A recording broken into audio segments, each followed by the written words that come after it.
Bueno, pues bienvenidos a un nuevo episodio más de este sótano de la geopolítica, de la geoeconomía mundial, que en esta ocasión lo que voy a hacer es analizar un poco más en profundidad, un poco más a fondo la economía ecuatoriana, siempre desde el punto de vista de la geopolítica, es decir, de cómo las condiciones geográficas imponen, que no determinan, pero sí condicionan, ciertas dificultades y a veces también ciertos beneficios al desempeño de las economías de los diferentes países del mundo. Y en este caso he decidido centrarme en Ecuador por varias razones. La primera, lógicamente, porque es uno de los grandes países de América Latina y de Sudamérica y que por lo tanto merece toda nuestra atención. Y en segundo lugar, por los dramáticos acontecimientos que se produjeron hace un par de meses, en noviembre de 2023, con el asesinato del candidato a la presidencia Villavicencio y el riesgo que, digamos, que se cierne sobre el país y que se puso en el contexto del tablero internacional, por desgracia, con ese ataque de narconorización de Ecuador. Bien, dicho esto, que no puedo dejar de mencionarlo, sí que es verdad, y os insisto a muchos de los que nos seguís, recordar que estos análisis que hago no entran en la parte política del país, no entran en su evolución política de los últimos años, no entran en partidos o no partidos, sino lo que tratamos de ver es cómo la geografía física, la geografía humana, condiciona el desempeño de la actividad económica. Por eso es a fondo, es decir, empezamos con la geografía y una vez que terminamos con la geografía, vemos cómo esa geografía se ve reflejada en determinadas evoluciones económicas que han tenido lugar a lo largo de 6 décadas, porque afortunadamente tenemos datos, en el caso de Ecuador, suficientes en la base de datos del Banco Mundial desde 1960 y nos puede dar una imagen bastante precisa y bastante detallada de qué es lo que ha pasado en Ecuador en los últimos años. Bueno, sin más preámbulos, vamos a entrar directamente en la base, en el sustrato, en la geografía física del Ecuador. Y la verdad es que la geografía física del Ecuador es complicada. Es una geografía muy complicada. Estos mapas que me encantan, que están hechos por nuestros compañeros del El Orden Mundial, que es una web que os aconsejo que visitéis, porque la verdad es que, aparte de los magníficos análisis que hacen, las infografías que tienen son magníficas. Bien, aquí veis que Ecuador, en realidad, podría decirse que son casi 3 países, porque está dividido en 3 regiones claramente diferenciadas y esa división en esas 3 grandes zonas geográficas pues condiciona muchísimo de lo que vamos a hablar después. Pues la parte de la derecha lo que tenéis es la Amazonía, la llanura amazónica. Y en la parte de la izquierda lo que tenéis no son llanuras exactamente, pero sí se puede decir que son las llanuras costeras. Y en medio el espinazo, que es la espina dorsal de todo el continente sudamericano, que son la enorme cordillera de los Andes. Bueno, fijaros, las llanuras costeras, que como os podéis imaginar es, y lo vamos a ver después, es donde se concentra la mayor parte de la actividad económica y donde se produce las mayores acumulaciones y densidades de población, están encajonadas entre los Andes y están encajonadas entre las cordilleras costeras, con lo cual va a quedar relativamente poco espacio disponible para el desarrollo de actividad económica a gran escala y, en sus orígenes, por supuesto, actividad agraria a gran escala. Y eso es la historia de Ecuador. Lo vamos a ir desgranando poco a poco en las diferentes piezas del análisis que os he preparado. Para los que conocéis la geografía española y sobre todo la geografía del norte de España, solo haceros la siguiente reflexión. La región de Asturias o de Cantabria, por ejemplo, tierra de nuestro venerado y nunca bien ponderado sátrapa de todos los sátrapas, tiene una cordillera que es la cordillera Cantábrica, que son 2.500, el pico más alto son 2.600 metros, que está relativamente cerca de la costa. Y los que conocemos la región sabemos que esos desniveles hacen muy difícil el establecimiento de las conexiones logísticas entre un lado y otro de la cordillera entre la costa y las regiones del interior. Bueno, pues imaginaros esto mismo a la escala de Ecuador, pero en lugar de 2.500 metros, 6.100 metros, que es la altura que tiene el pico del volcán, en este caso más alto de Ecuador, que es el Chimborazo, que tiene una gran historia, el Chimborazo detrás, y que algún día, a ver si le animo a Jorge a que la cuente en Geopolinómicos, por el geógrafo y científico alemán von Humboldt. Pero fijaros, en un espacio de costa o de recorrido muy breve, desde el Océano Pacífico hasta los Andes, el terreno se eleva 6.000 metros sobre el nivel del mar. Luego, lo que tenemos aquí es un desafío monumental para los ingenieros ecuatorianos que tienen que trazar vías de transporte a lo largo de todo el país. Y esto parece que no tiene importancia, pero tiene muchísima importancia, y os lo he dicho en reiteradas ocasiones, porque esto lo que hace o lo que condiciona es el desempeño de la actividad económica. Esto lo que hace es encarecer todo.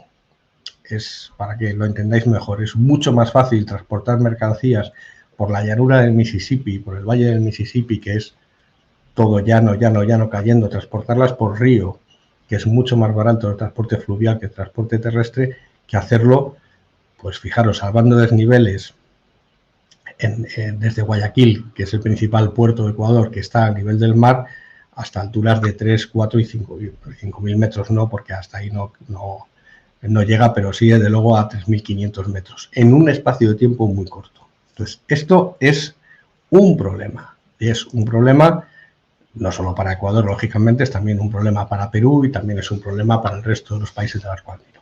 Claro, esta es la red de carreteras de Ecuador, que lo he sacado para que veáis que no exactamente la mitad del país, pero aproximadamente la tercera parte del país, que es lo que veis a la derecha en el mapa, que es la zona este, que es la Amazonía, prácticamente no tiene comunicación. Es selva, es la Amazonía. Entonces, toda la actividad económica, ¿dónde se va a concentrar? De los Andes al oeste. Pero no solo eso, es que además, esto lo suelo hacer de vez en cuando y me sirve para un montón de ejemplos y contraejemplos. Fijaros, lo que he sacado es una captura de pantalla, se ve muy pequeñito, es que no consigo que salgan más grandes las imágenes en la grabación. Es la distancia, la distancia que hay entre las dos principales ciudades de Ecuador, que son Quito y Guayaquil. Guayaquil está en la costa, es el principal puerto, como ya os he dicho. Quito está en el interior, en la provincia de Pichincha. Y la distancia sobre el papel que hay por carretera entre estas dos grandes ciudades es aproximadamente de 435 kilómetros. Esa distancia en Estados Unidos, en Europa Occidental, en España incluso, normalmente en un coche se recorre en menos de 4 horas. Bueno, pues en esta carretera, que es la principal vía de transporte de Ecuador, se tardan sin paradas, hay que tener en cuenta paradas, 7 horas y media. Esto solo para que os hagáis una idea de qué es lo que hace la geografía a los países. Y lo que hace la geografía a los países es, en ocasiones, y Ecuador es un caso muy claro, complicarles muchísimo las cosas. Bien, con esta distribución geográfica y su posición, porque está justo en el Ecuador, pues lo que tenemos es un clima que tampoco ayuda mucho, todo hay que decirlo. Entonces, en el lado de la derecha del mapa, es decir, en la parte oriental de Ecuador, lo que tenemos es un clima tropical lluvioso. Fijaros que las acumulaciones en ese punto azul que se ve ahí, que está cercano a la cordillera de los Andes, pero por el lado de la Amazonía, ascienden casi a 5.000 milímetros por metro cuadrado, y eso lo que hace es que todo ese clima tropical húmedo no sean territorios aprovechables para el uso agrícola. Por supuesto, en la cordillera de los Andes tampoco, porque es verdad que aunque hay las precipitaciones de agua y de nieve, así que, digamos, contienen los recursos hídricos suficientes para hacer actividad agrícola, pero claro, la orografía no ayuda, no a hacer agricultura de subsistencia, pero de luego lo que no ayuda es a grandes explotaciones agropecuarias capaces de sacar elevados rendimientos por hectárea. Con lo cual, lo que tenemos en la parte costera pues es una variedad de climas que van entre climas secos, de carácter tropical prácticamente todos ellos. Y esto, digamos que lo vamos a ver después, queda reflejado en la estructura de la producción agraria de Ecuador y de sus exportaciones. Pero es poco espacio el que tienen, es poco espacio el que tienen. Fijaros, en la zona verde lo que veis son áreas protegidas y son áreas en las cuales, por supuesto, por las condiciones geográficas, no se puede hacer producción agraria. Lo de uso agrícola y uso pecuario son las regiones que están en naranja y que están en morado. Es decir, para uso agrícola, para poder cultivar la tierra, realmente a gran escala lo único que tenéis es el valle que desemboca en Guayaquil y es prácticamente, aproximadamente diría, no más del 15% del territorio total del país. Y esto se ve reflejado en un dato que he encontrado. De vez en cuando me preguntáis, salvo que os diga lo contrario, todos los datos que utilizo para este tipo de informes son los datos del Banco Mundial. No porque tenga especial preferencia por esos datos, sino porque son los que están más homogeneizados, más estandarizados y permiten hacer mejor comparaciones por países. Bueno, pues en esa base de datos he encontrado un dato que no lo he utilizado antes, pero que me parece muy interesante, que es la disponibilidad de tierra cultivable en hectáreas por persona. Entonces, estos datos van desde 1960, lo cual es bastante llamativo. Entonces, como veis, ha habido pérdidas en el caso de Perú, ha habido pérdidas en el caso de Bolivia, ha habido aumentos en el caso de la TAM, probablemente como consecuencia de las ganancias que ha hecho Brasil a la selva amazónica, pero en el caso de Ecuador lo que vemos es una caída continua y constante de las hectáreas por persona disponibles de tierra cultivable, desde 0,35 hectáreas en 1960 hasta menos de 0,05 hectáreas por persona. ¿Por qué? ¿Hay menos territorio disponible? Sí, hay menos territorio disponible porque es verdad que Ecuador se ha embarcado en un proyecto muy ambicioso de protección ambiental, pero lo que sí que es cierto que vamos a ver después es que la población ecuatoriana ha aumentado muchísimo y el espacio es el que es un espacio relativamente reducido. Entonces, de nuevo, condicionantes. Tenemos un espacio pequeño, un espacio aprovechable para los agrícolas relativamente reducido y tenemos una población que ha crecido mucho, lo vamos a ver después, y eso, lógicamente, plantea problemas ya casi de seguridad alimentaria. En esta otra diapositiva, estos son ya datos, bueno, para que os hagáis una idea, es verdad que comparado con Perú y con Bolivia, que son los países que voy a utilizar de comparación y en parte con la TAM, pues Ecuador es el que está mejor en términos de cultivos permanentes, es casi el 6% de la superficie total del territorio, pero claro, es una superficie relativamente pequeña comparada con Perú, por ejemplo, y el total de la tierra disponible para uso agrario está por debajo de la de Perú y está por debajo de la de Bolivia. Perdona, me equivoco, sí, por debajo de la de Bolivia, por debajo de Latinoamérica, está por encima de la de Perú, pero aún así, lo veis en los datos de arriba, el uso de la tierra cultivable, no para uso agrícola, la cultivable en el conjunto del país es el 4%. Es un área relativamente pequeña.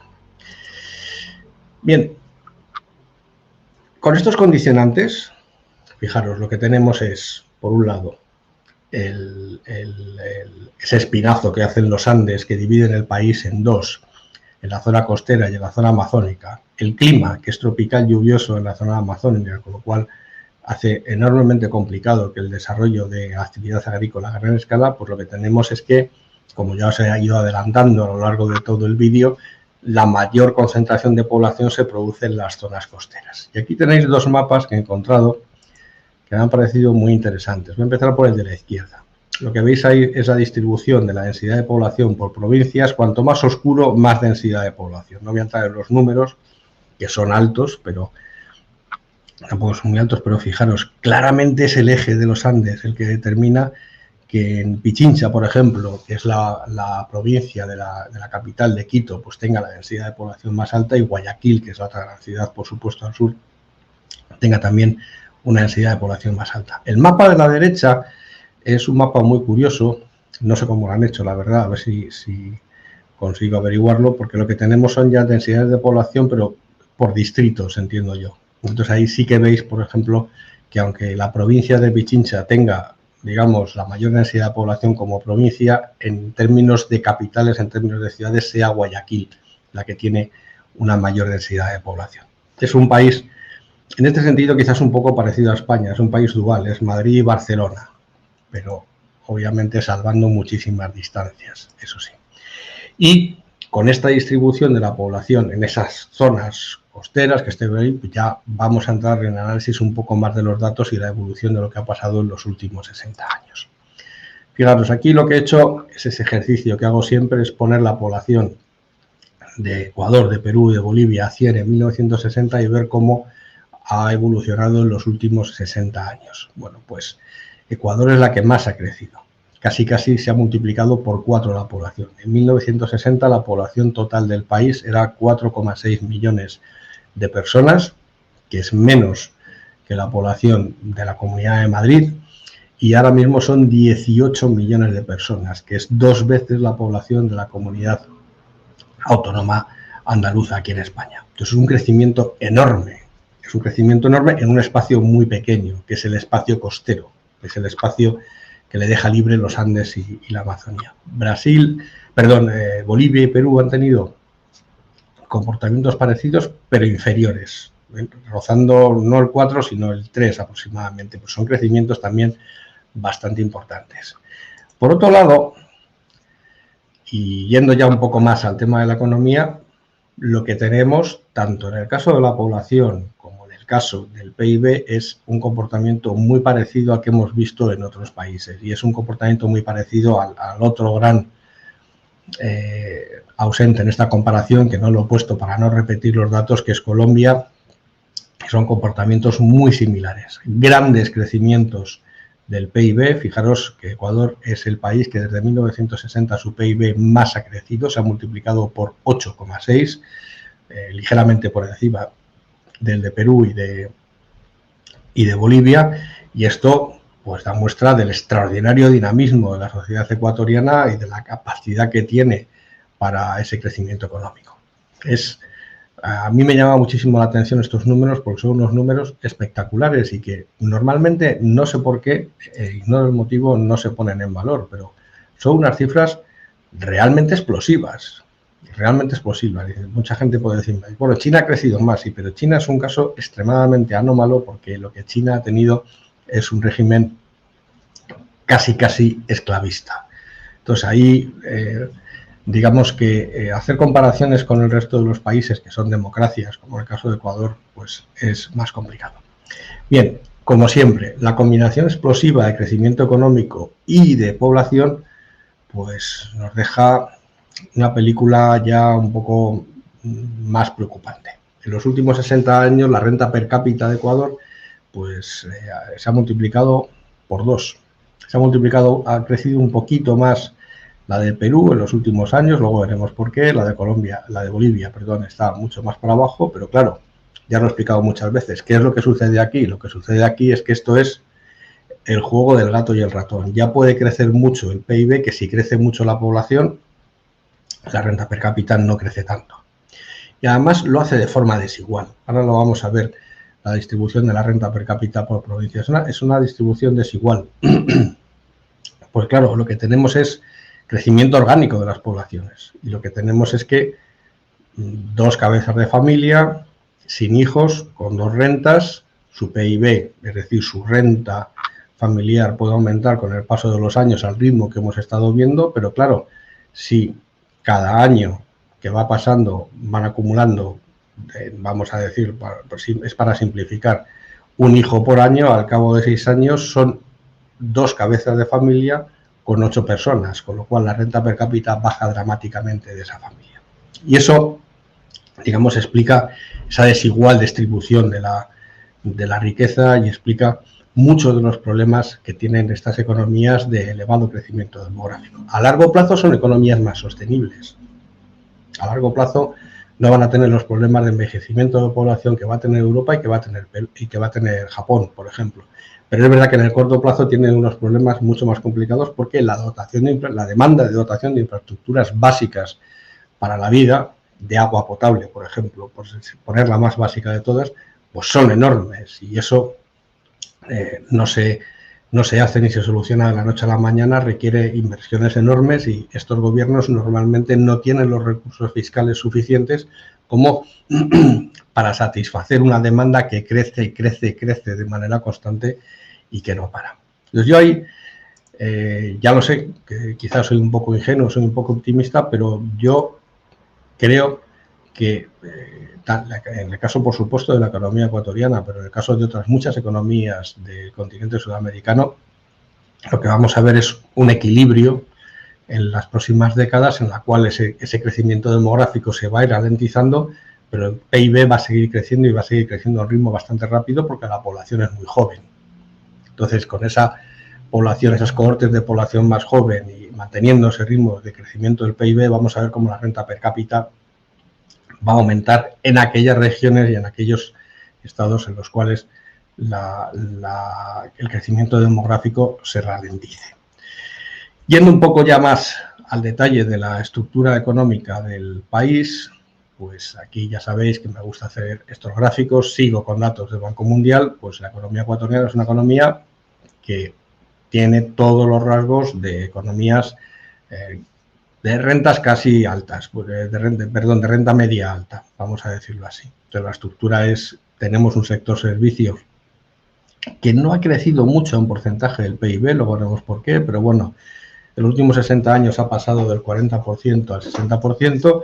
Tenemos un sector industrial y extractivo, ojo aquí que esto es importante, que sigue teniendo mucho peso. En 2022 era el 31% del PIB ecuatoriano, y tenemos, como ha pasado en la mayoría de los países del mundo, que el peso del sector agropecuario va disminuyendo, no porque se produzca menos, sino lo que pasa es que recordar, que lo hemos dicho muchas veces, porque se ha producido una ganancia enorme de productividad en el sector agrario, y por lo tanto es posible producir muchísimo más producto que antes con valores añadidos relativamente bajos y precios mucho más bajos. Aún así sigue estando en niveles altos comparados con las economías avanzadas, pues casi del 8% ahora mismo, cuando en España, para que os hagáis una idea, si no recuerdo mal, ya lo de memoria, me parece que no pasa del 2,5, estará entre el 2 y el 2,5. El caso de Ecuador, como el caso de otros países del arco andino, es un caso que seguro que todos habéis oído hablar de él, que está perseguido por una cosa que se llama la maldición de las commodities o la maldición de las materias primas. Bueno, ya hice un vídeo sobre Chile que fue, no sé qué pasó con ese vídeo, fue bastante controvertido, vamos a decirlo así, pero yo me reafirmo en mi opinión. Si yo tengo níquel, si yo tengo cobre, si yo tengo hierro, si yo tengo petróleo debajo de mi subsuelo, lo que tengo que hacer es explotarlo. Porque tengo que alimentar a una población a la cual le tengo que poner esas infraestructuras básicas, le tengo que poner luz, le tengo que poner agua potable, le tengo que poner carreteras, y la única forma que voy a tener de hacerlo con las condiciones de partida que tenían estos países en 1960 es con la explotación de estos recursos. Otra cosa distinta es cómo se haga, que ahí no voy a entrar, pero desde luego esto es así. Claro, ¿qué es lo que sucede? Lo que sucede es que las industrias extractivas son tremendamente dependientes de la demanda mundial. Entonces, estas economías, como países considerados relativamente pequeñas, digamos, se ven, es lo que llamamos en economía precio aceptantes, es decir, no pueden hacer otra cosa nada más que aceptar el precio que le viene del resto del mundo, y por lo tanto su PIB, lo vamos a ver después, oscila muchísimo en función del precio de esas commodities. Fijaros, este es el caso de Ecuador. El valor añadido por trabajador, mayor horario, prácticamente no se ha modificado. El de servicios ha aumentado levemente, pero tampoco ha aumentado mucho. Pero fijaros la oscilación que ha tenido en el sector industrial. ¿A qué se debe esto? Al precio del petróleo. Ecuador es un gran productor y exportador de petróleo, y el problema que tuvo es que desde 1999 hasta 2012 vivimos un ciclo que se llamó un superciclo de commodities, en la cual el enorme crecimiento de la economía de China, digamos, que lo que hizo fue poner muchísima demanda en los mercados mundiales de materias primas y de la energía, y eso lo que hizo es que el precio del petróleo aumentara muchísimo. ¿Hasta cuándo? Hasta que llegó la primera guerra de precios del petróleo entre Arabia Saudí y Rusia en 2012, que los saudíes se enfadaron, pusieron, esta historia ya la he contado varias veces, pusieron el barril de petróleo a $20 el barril. ¿Y qué es lo que pasa? Claro, que economías extractivas como Ecuador, economías que dependen del petróleo, cuando se producen una oscilación tan grande en el precio del petróleo que pasa de casi 120, 130 dólares por barril en el pico de 2010, 2011 a $20 por barril, pues sufre, y sufre bastante. Perdonad, lo estamos viendo aquí con el valor añadido por trabajador en dólares constantes, pero os voy a poner esta diapositiva que es bastante más ilustrativa de lo que os estoy diciendo. Es en el caso de los 3 países que son grandes productores de materias primas, lo que tenemos, fijaros, las rentas procedentes de la explotación de recursos naturales, incluido petróleo, pues los años buenos, 2008, pues llegan a representar, en el caso de Ecuador, el 18% del PIB. Años malos, 2014, 2015, que el precio del petróleo cae a $20 por barril, pues se nos queda en el 4%. Y esto es verdad que para la planificación que tienen que hacer los diferentes ministerios y los órganos del Estado, pues es un problema porque la recaudación fluctúa muchísimo. Con esa variación en la recaudación, pues hay proyectos de infraestructuras de esas que os estoy mencionando que son urgentísimos porque hay que hacer acometidas de agua potable para barriadas enteras que están creciendo en zonas de toda Sudamérica, pues lógicamente el gobierno se queda sin dinero para terminarlo. Pero no es culpa del gobierno, es culpa de la dinámica de los mercados mundiales. Entonces, por eso sí que es verdad que hay en toda América Latina desde hace años, además, y en el mundo académico también, siempre se ha instado a estos países a que vayan abandonando el modelo extractivo, vayan abandonando esta dependencia de su economía de las actividades de explotación de recursos naturales y vayan pasando más a una economía de servicios. Claro, esto es muy fácil de decir sentado en una cátedra de Harvard, en una cátedra de Londres, ir allí, opinar y contar. Luego, sobre el terreno, la situación es bastante distinta y si tienes una bolsa enorme de barriles de petróleo, pues los tienes que explotar y los tienes que explotar y los tienes que vender porque necesitas la financiación. Ya para terminar, solo para que veáis cuál es la dependencia que tiene Ecuador y lo vamos a ver a través de las partidas de comercio exterior, que es casi como un análisis de fortalezas y debilidades de un país, porque ahí ves en lo que son fuertes y en lo que son débiles, que es lo que tienen que comprar. Bueno, pues fijaros, a la izquierda lo que tenéis son las exportaciones. Casi el 35% son materias primas, pero la más importante, sin lugar a dudas, es el petróleo, que es un 27%. Abajo tenéis la segunda más importante, que son crustáceos, fundamentalmente camarones o gambas. Aquí en España los llamamos gambas, pero allí se llaman camarones, que por cierto tengo que ir a Ecuador a probarlos porque he estado destacado en estas fiestas invernales en el estrecho y he tenido que alimentarme básicamente a base de gambas del estrecho y tengo que variar mi dieta, Bueno, bromas aparte, a la derecha lo que veis es un montón de productos agrarios, pero fijaros, son productos de monocultivo, son plátanos fundamentalmente, que es la mayor parte de la exportación agraria. Entonces, cuidado aquí. Respecto a los socios comerciales, ¿a quién exporta? Pues aquí sí que me ha llamado mucho la atención que sea Estados Unidos el principal receptor de las exportaciones ecuatorianas. Sospecho que esto está ligado no tanto al petróleo, ni muchísimo menos, sino a los plátanos y a los crustáceos.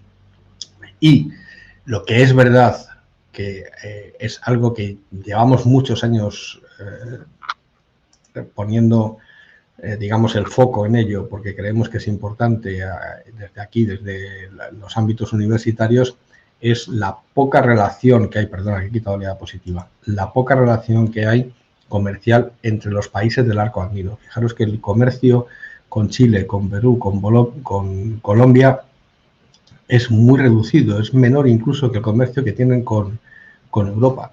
Y eso, digamos que es la estrategia fundamental que tiene que seguir Ecuador en concreto, en este caso, es esa diversificación de socios exportadores, esa diversificación de exportadores, pero tiene que empezar por crear redes comerciales más sólidas entre los países más cercanos. Ya sé que es muy fácil decirlo, pero digamos que es la vía a través de la cual se van a producir ganancias de eficiencia y ganancias de productividad en el conjunto de la región que van a ser, digamos, un motor para el crecimiento económico y van a permitir que se desenganche de esa dependencia de las materias primas. Las debilidades son las importaciones y aquí es la debilidad, fijaros, exporta petróleo pero a la vez importa petróleo, derivados de petróleo refinado. Hay una refinería, digamos que le falta capacidad de refino. Y las importaciones son variadísimas, desde vehículos, automóviles, pero una parte muy significativa son productos alimenticios. Por ejemplo, soja para alimentar al ganado y trigo para alimentar a la población. Es bastante llamativo y eso está relacionado con lo que decía al principio, de que no tiene Ecuador, no digo que no tenga explotaciones agropecuarias a gran escala, pero no tiene suficiente terreno disponible para alimentar a esos 18 millones de personas que tienen ahí. En cuanto a socios, pues aquí ya se va cambiando la balanza y es China el principal socio importador de Ecuador, pues muy probablemente ligado a todo tipo de mercancías industriales y de manufacturas, que no me salía el nombre.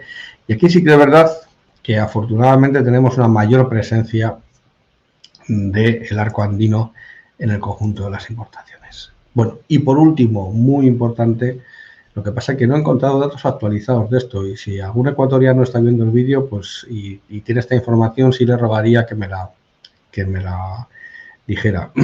Ha habido una importantísima migración de ecuatorianos al resto del mundo en los últimos años y esa migración está dando sus frutos ahora porque el país está recibiendo importantes remesas procedentes de los emigrantes. La balanza por cuenta corriente de Ecuador tiene superávit de forma consistente, lo he revisado en un informe, por cierto, excelente informe del Banco Central de Ecuador de la balanza de pagos y en buena parte, por supuesto, eso se debe a la evolución del petróleo, pero en buena parte también se debe a esto que tenéis ahí, que son los ingresos secundarios, las remesas recibidas de los inmigrantes. Fijaros, en el segundo trimestre de 2023, me tengo que acercar, se recibieron cerca de 1.200 millones de dólares en un trimestre de gente, ecuatorianos, que están trabajando en el resto del mundo, muchos de ellos aquí en España, y que mandan a los familiares, pues a